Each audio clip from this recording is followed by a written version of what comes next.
I'm Daryl Owens. Welcome to A World of Difference, Embracing Neurodiversity. Viewers of a certain age may recall public service announcements from the 70s that promoted the importance of reading with the declaration that reading is fundamental. Yet, for some 20% of the population, the motto might be better stated that reading is formidable. 1 in 5 students has dyslexia, the most common language-based learning disability.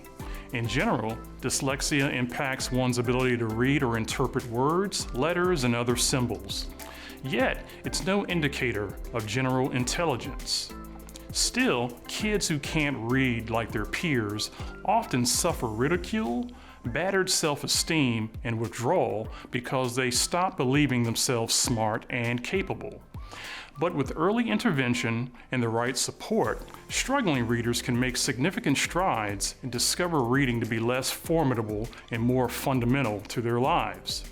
On this episode, we take you to a Georgia private school for dyslexics where focused remediation means nearly half the student body leaves every year ready to compete. And then to a Florida public school classroom where daily reading sessions are an opportunity to bolster dyslexic learners. Next, our panel of experts shares practical strategies to help parents better support their struggling readers at home. Later, you'll meet our latest difference maker, an award-winning fantasy and sci-fi writing duo of identical twins who've discovered learning differences don't close the book on success. First, we visit schools in Atlanta and Orlando that are equipping students with dyslexia with the tools they need to become better readers.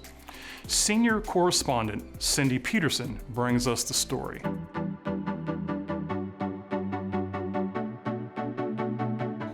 Dyslexia is the most common learning difference, with an estimated 1 in 5 people experiencing it in some form, from mild to severe.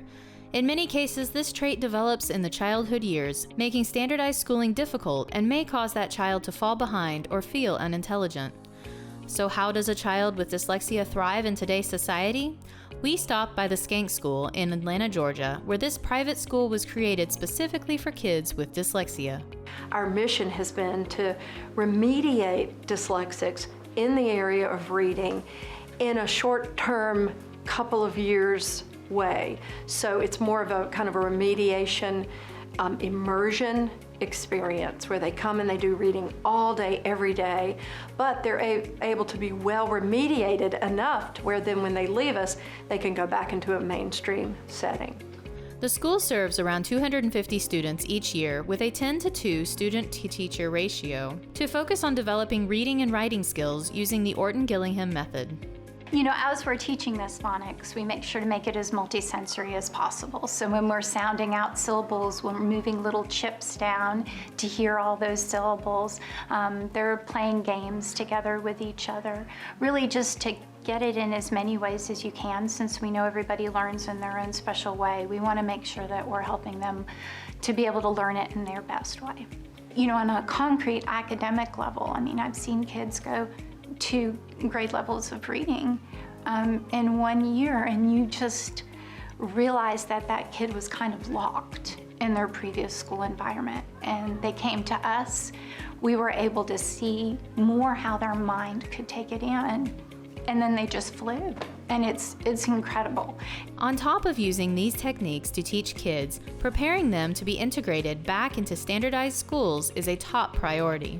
They need to learn to advocate for themselves. So for those kids who are leaving, they need to know that they can go to their teacher and say, hey, I'm dyslexic and I need help with this.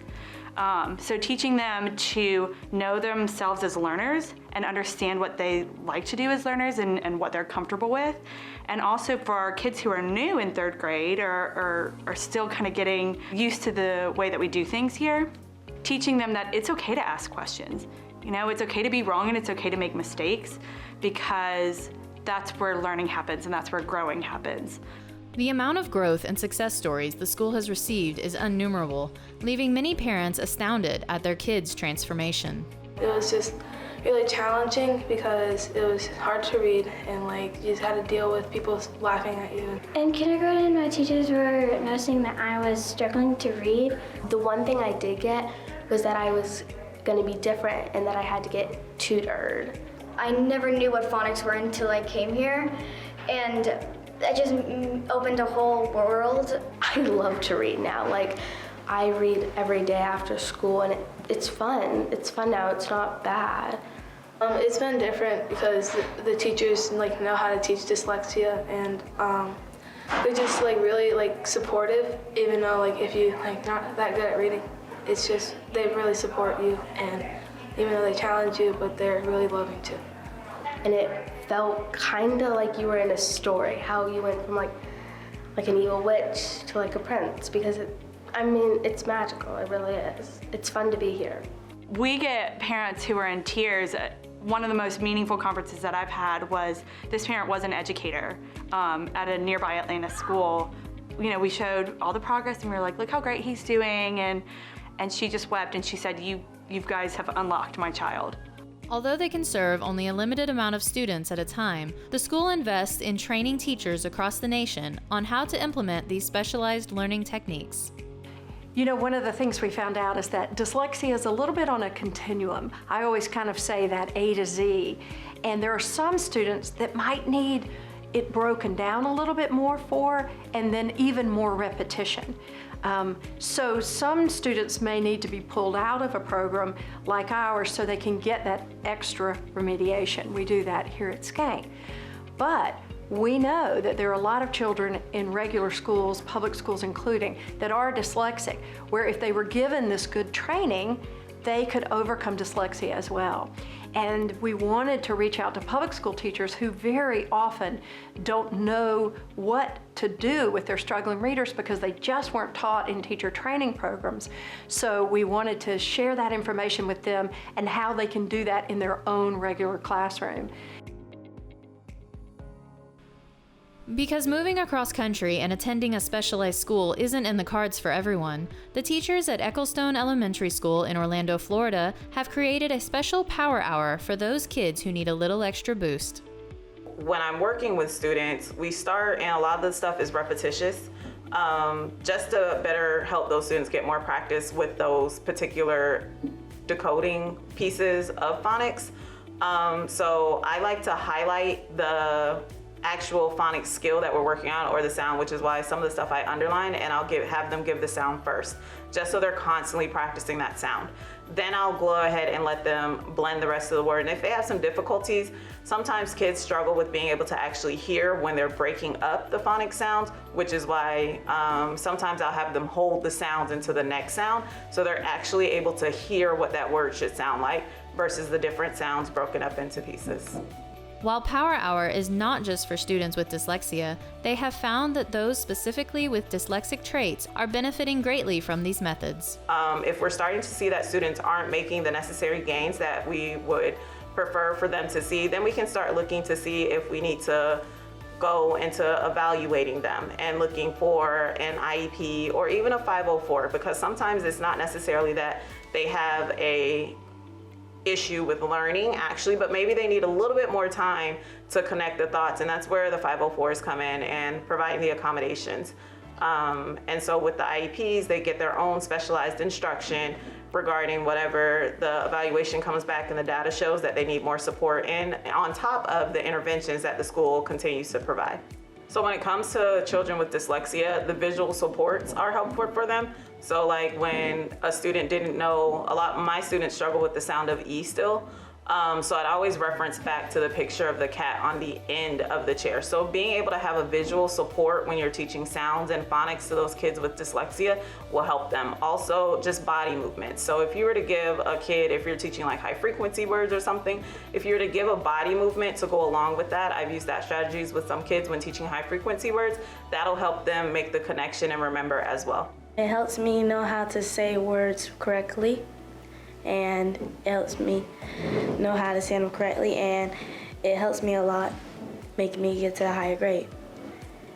It helps other people to learn too, and it also helps everyone to learn the same way I feel.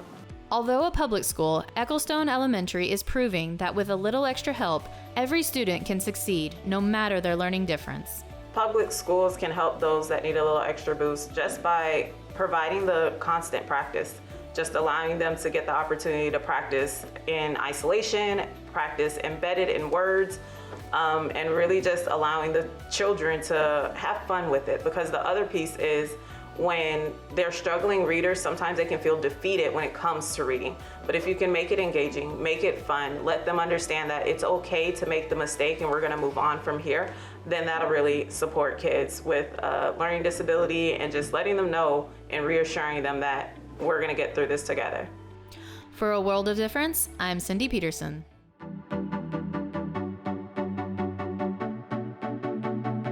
Thanks, Cindy. Next, our experts provide Cliff's notes on helping your struggling reader turn the page on their troubles.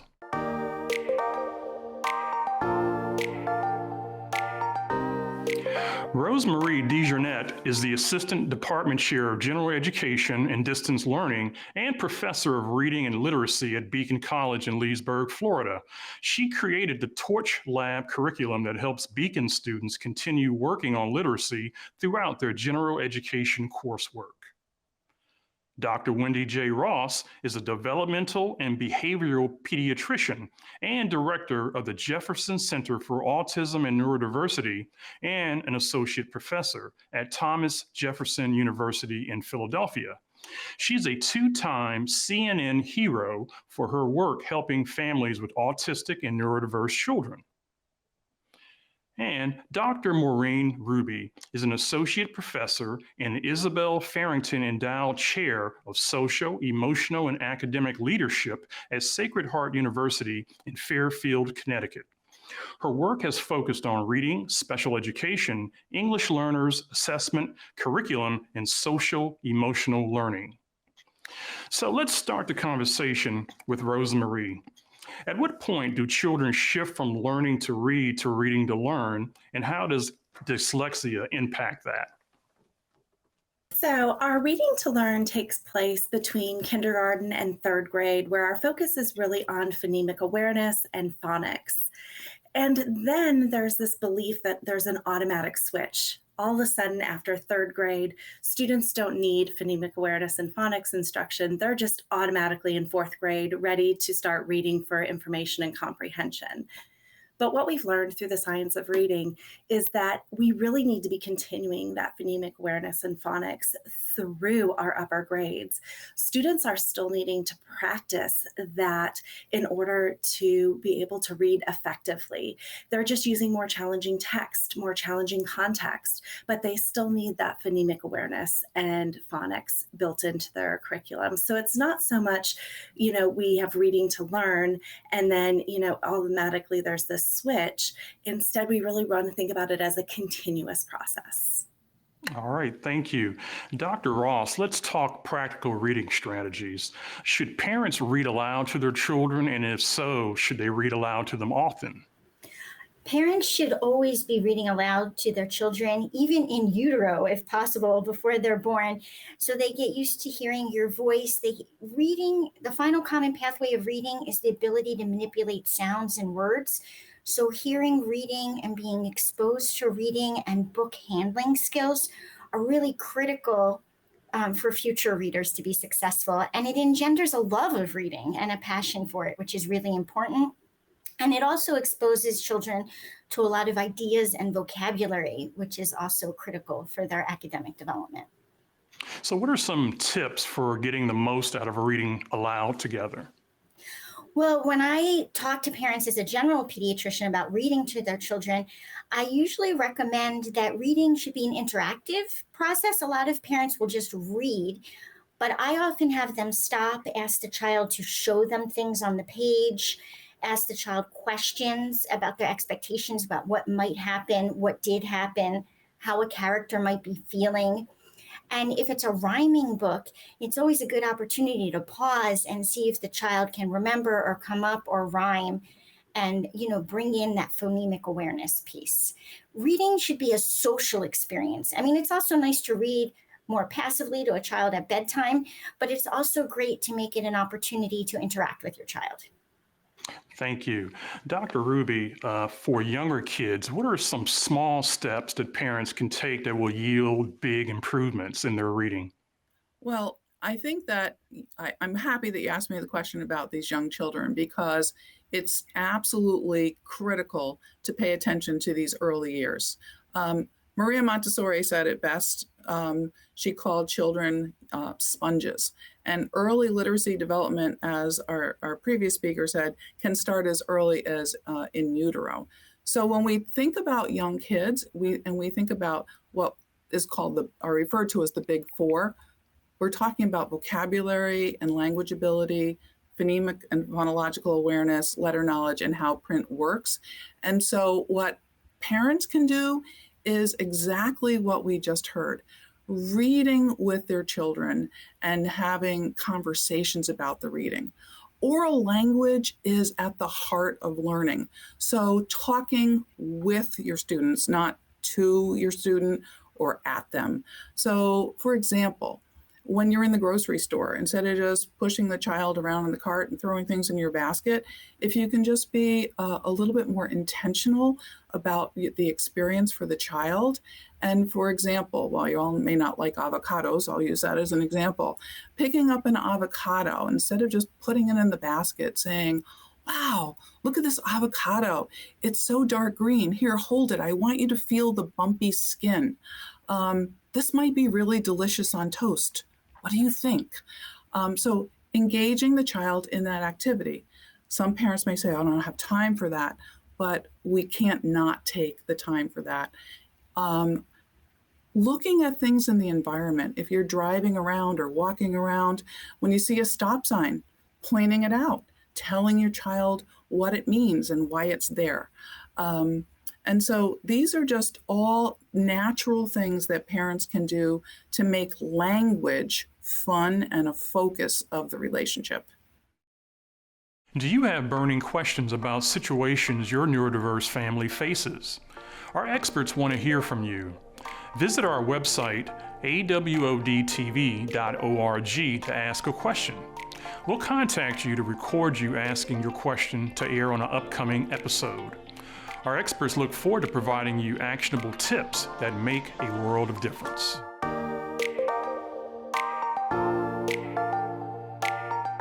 Next, let's meet our latest difference makers. Imagine, if you will, a set of identical twins.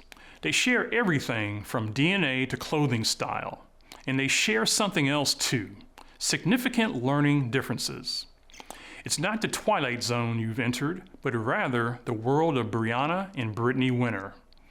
And the twins share something else too: a passion for fantasy and science fiction. Indeed, the Winter twins penned their first sci-fi novel, The Strand Prophecy, a book that racked up 8 writing awards when they were 12. And that was only the start. They have gone on to publish more books, become fixtures at comic conventions, and start a nonprofit, Motivate to Learn, to help other kids with learning disabilities. As the Winter twins have shown, you can enter into another dimension of success and achievement if you harness your differences and imagination to dream up a narrative without limitations. A World of Difference correspondent, Bassi Arikpo, brings us their story.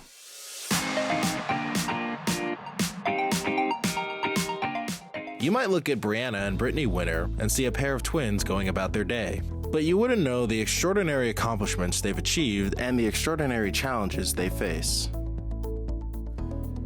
So Brianna and I as children were very similar, but also very different. We always describe ourselves as complementary opposites. I was really into art and she was really into singing. And then you were very shy. I barely spoke and I was a tomboy. I wore all black and green. And I was a girly girl. I was always all pink all the time. And I was a social butterfly.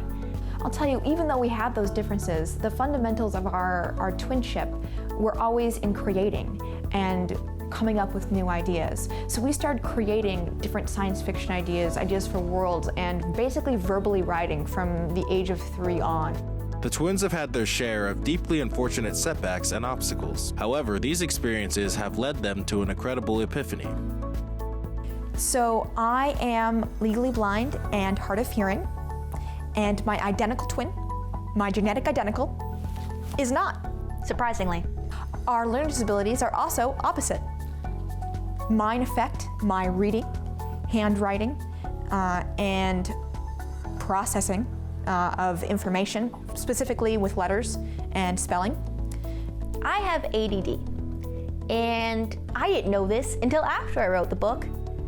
All of my teachers, everyone just told me that I had my head in the clouds, and if I just tried a little harder to focus. And for many years, I thought of my ADD as just something to overcome. It's not something to be even necessarily proud of, to share, nothing. But as I've gotten older, I realized that having ADD is actually a gift. My imagination, the way I see the world, is formed by that. And I couldn't write my books if I didn't have it. While dealing with these setbacks, Brittany and Brianna would soon find out that, ironically, reading and writing would become more than a childhood interest, as their passion soon became a path for navigating past their learning and attention issues. Our passion for storytelling was the first thing we really knew that we loved. We ended up suffering from self-esteem issues growing up from our learning disabilities. We were bullied a lot. And the way that we turned it around was really interesting. We actually went to our dad and said, "Dad, we're stupid. We're not going to be able to do anything." We really believed it. And our dad said that's not true. And he recognized that Britt and I just love storytelling more than anything. We did not like to read because, of course, our dyslexia made it difficult. So our dad had this idea of getting us intrigued and interested in reading by introducing us to comic books. And we fell in love with them. We loved the pictures, the colors, the stories, and we were able to understand what was going on, and it made us want to read. So he tricked us into it, and it worked like a charm. And that's what really got us interested in storytelling to begin with. So we decided we wanted to be superheroes. And that inspired our first novel, which is about someone who actually doesn't have superpowers but is a superhero. And that is the book that ultimately started our careers. Yep. So for us, like this, our proudest moment was physically holding this book in our hands. Yep. Because when we had it, it showed us we did something. It's a real novel. Going through the unique experiences of children with disabilities revealed to them the lack of adequate resources in the school systems, leading to their vision of how to make a difference for younger students. We are very blessed to have wonderful parents who believed in us and fought for us to be able to have access to tools to make our lives easier when we were in school. We had some really great teachers that helped us, and we realized that not everyone has that, which is one of the reasons we opened our first nonprofit, Motivate to Learn, where we wanted to educate and advocate for other kids with learning disabilities, so no one had to feel alone. Our nonprofit, Motivate to Learn, we opened when we were 14 years old with our first check we got from our first book sales. So we went out there and we went school to school, and we talked about having dyslexia and learning disability, and we talked about writing and promoted literacy, and we donated technology to the resource departments, and we were in front of over 150,000 students live. We came to schools that needed us, and we still do. If a school needed an air conditioning unit, we bought the air conditioning unit. If there were students that needed shoes, we would buy the shoes. The twins have their sights set on continuing their passions as well as tackling new goals. We are going to continue to be writing with our incredible writing partner, Todd McCaffrey, on our Twin Souls series, which is steampunk, and continue in the Pan's Children's series with the Magpies War and next the Doves Game. And we have expanded into comics, and it was just recently released that we did the comic for the song I Love Rock and Roll, inspired by the song I Love Rock and Roll by Joan Jett, in a graphic novel anthology of the same name. So it's called I Love Rock and Roll. Because, well, we also love rock and roll. In March 2022, we're going to be launching our new nonprofit called suddendarkness.org. It's going to be a website that'll be a resource for people who, or their families or anyone who wants to help, people who have had sudden or rapid vision loss. It is a real myth that dyslexia or any type of learning disability or neurodivergence stops you from doing anything.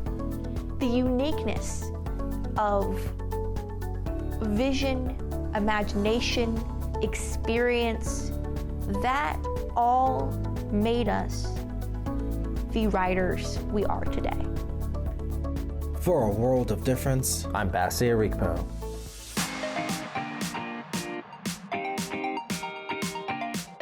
Thanks, Bassi, and congratulations, Brianna and Brittany Winter, for making a difference.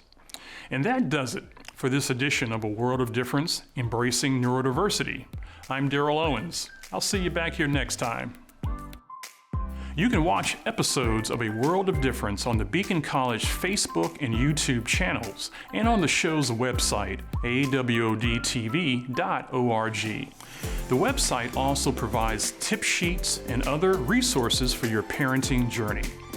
You can watch the show from the PBS app available on your favorite streaming device, and you can listen on your favorite podcasting platform. Thank you for watching and supporting A World of Difference.